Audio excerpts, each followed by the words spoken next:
জাতীয় নাগরিক পার্টির আত্মপ্রকাশ অনুষ্ঠানের বিস্তারিত জানাতে রাজধানী মানিক মিয়া এভিনিউ থেকে সরাসরি যুক্ত হচ্ছেন সহকর্মী আরিফুল ইসলাম। আরিফ, কি বলছেন বিভিন্ন অঞ্চল থেকে আসা নেতাকর্মীরা, আর কেমন দেখছেন জমায়েত?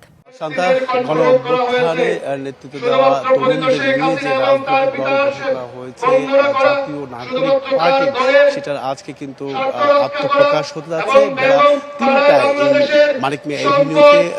সে উপলক্ষে কিন্তু সারা দেশ থেকে এই যে দলের নেতৃবৃন্দ সহ যারা অংশ নিচ্ছেন তারা কিন্তু ইতিমধ্যেই প্রবেশ করতে শুরু করেছেন এই সমাবেশ স্থলে। আমরা দেখাতে চাই যে সব ধরনের প্রস্তুতি কিন্তু ইতিমধ্যে সম্পন্ন হয়েছে এবং কি বিভিন্ন নেতৃবৃন্দরা তারা প্রাথমিকভাবে যে মঞ্চে বক্তব্য দেওয়া সেই কাজটি তারা করে যাচ্ছেন। আরেকটি বিষয় জানিয়ে রাখি যে ১৬ বা ১৭ বছরের যে ক্ষোভ সাধারণ মানুষের, সেটা বহিঃপ্রকাশ এই গণ অভ্যুত্থানে একসঙ্গে মিলিত হয়েছে সেই বিষয়টি কিন্তু তারা নিশ্চিত করে তুলে ধরছেন। এছাড়া গণ অভ্যুত্থানে বা জুলাই আগস্টের যে হত্যা করা হয়েছে নিরীহ অপরাধ বা এই সাধারণ শিক্ষার্থীদের, তাদের যে বিচারের কর্মকাণ্ড বা তাদের যে বিচারের যে বিষয়গুলো সেগুলো সুনিশ্চিত করার প্রত্যয় বা তারা কিন্তু সেই বিষয়গুলো কিন্তু উত্থাপন করছেন সাধারণ নাগরিকদের কাছে। এমনকি তারা বরাবরই বলে আসছেন যে এই দলটি কোনো প্রকার স্বজনপ্রীতি থাকবে না, এখানে মূলত প্রত্যেকের অধিকার আছে এই দলে অংশ নেওয়ার, যোগদান করার।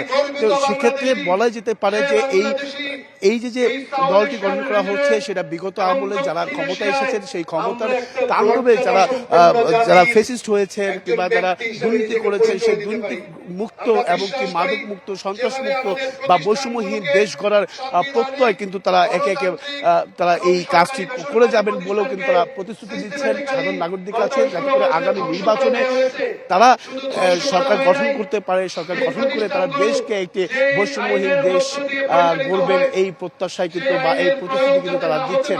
আর সেক্ষেত্রে আজকে মূলত যে কর্মকৌশল আগামী দিনে এই দলটি কিভাবে এগিয়ে যাবে, দেশকে কিভাবে পরিচালিত করবে সেই বিষয়টি কিন্তু তারা তুলে ধরছেন এবং কি কর্মকৌশল কিন্তু তারা জানানোর চেষ্টা করছেন। তো এই ছিল এখান থেকে সবশেষ।